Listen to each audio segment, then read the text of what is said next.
Donc voilà, nous allons commencer par parler de l'événement du jour, qui est la célébration de la Journée mondiale de l'arbre. Donc aujourd'hui, pour cette année, ça est énergie et forêt. Donc on parle souvent en jargon, disant forestier.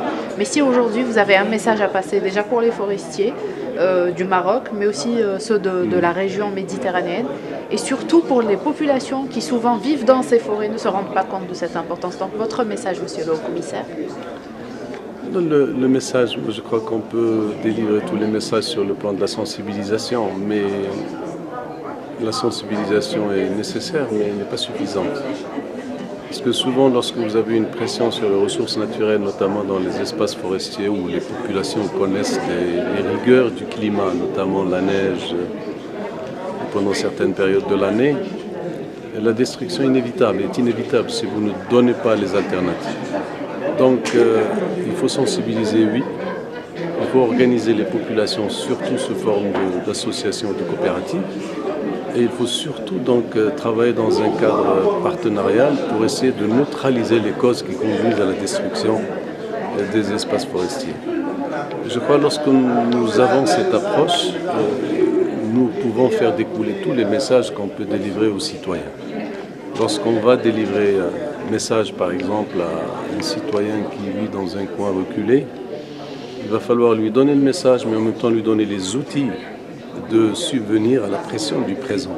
Et la pression du présent, pour cette année, c'est l'énergie, donc c'est le bois de feu. Donc il faut lui donner des alternatives. Et c'est dans ce sens-là que nous travaillons. Très bien, donc justement, vous allez en discuter pendant une semaine, donc la semaine forestière. Vous allez parler donc particulièrement pour cette année de la restauration des forêts méditerranéennes. On sait qu'elles sont touchées par les différents fléaux. Donc aujourd'hui, l'objectif est d'arrêter une stratégie régionale, mais en même temps qui s'adapte à chaque pays. Oui. Alors dans ce cadre-là, comment vous allez vous organiser, disons, les cadres, les responsables, pour justement atteindre ce but, cet objectif?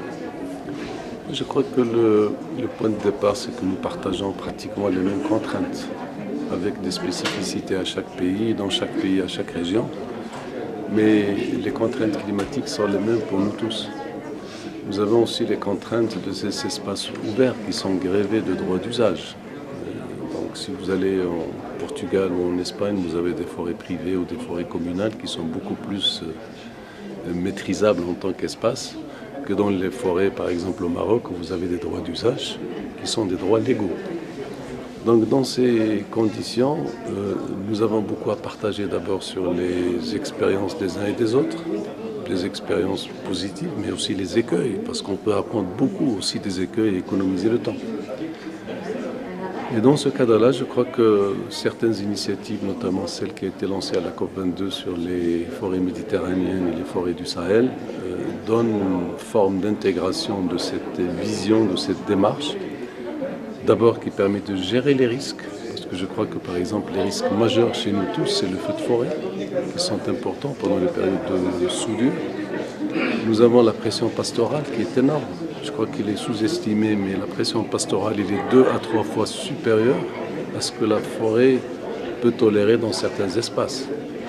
Non pas uniquement par le prélèvement des ressources fourragères, mais aussi par le tassement des sols, par les perturbations de tous les phénomènes du cycle de l'eau, notamment par l'infiltration. Donc, devant ces défis, je crois que nous avons un certain nombre de sorties qui ont donné de bons résultats. Et je crois qu'il est temps maintenant de tout partager dans un débat continu, de ne pas se contenter uniquement de recommandations, mais de faire des feuilles de route et des plans d'action qui nous permettent dans ces rencontres notamment de Silva Méditerranea, de faire les bilans tous les 2 ans.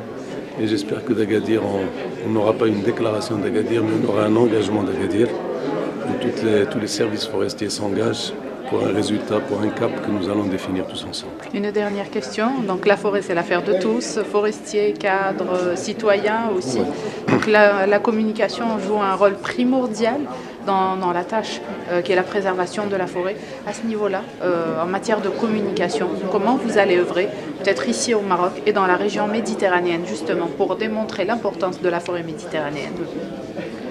Je crois que la première communication, c'est de construire les partenariats. Parce que quand vous travaillez avec les usagers, ceux qui ont un rapport direct ou indirect avec la forêt. Ces partenariats permettent d'abord de s'entendre sur les diagnostics. C'est important. Une fois qu'on s'est entendu sur le diagnostic, il faut essayer de cheminer dans la même direction et pour le même objectif pour tout le monde. Donc il y a la communication qui se fait à travers les médias notamment, dans lesquels il y a un travail formidable qui se fait. Regardez ce qui se passe par exemple pendant les périodes de soudure du mois de mai jusqu'au mois d'octobre en termes de feux de forêt. Il y a un engagement de beaucoup d'acteurs, beaucoup de comédiens, beaucoup de personnalités connues et qui permettent d'apporter justement ces traits d'union entre les différentes cibles de la société et les forestiers. Et il y a aussi la communication qui se fait par les exemples réussis, c'est-à-dire attirer l'attention d'abord sur les dégradations. Voir un feu de forêt, c'est impressionnant. Mais aussi, il faut donner, pas uniquement les inventaires dramatiques, mais donner aussi qu'il est possible d'agir et qu'il est possible d'avoir des résultats.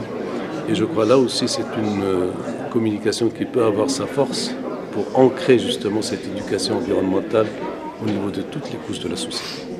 Merci beaucoup, Monsieur Lo. C'est moi qui vous remercie.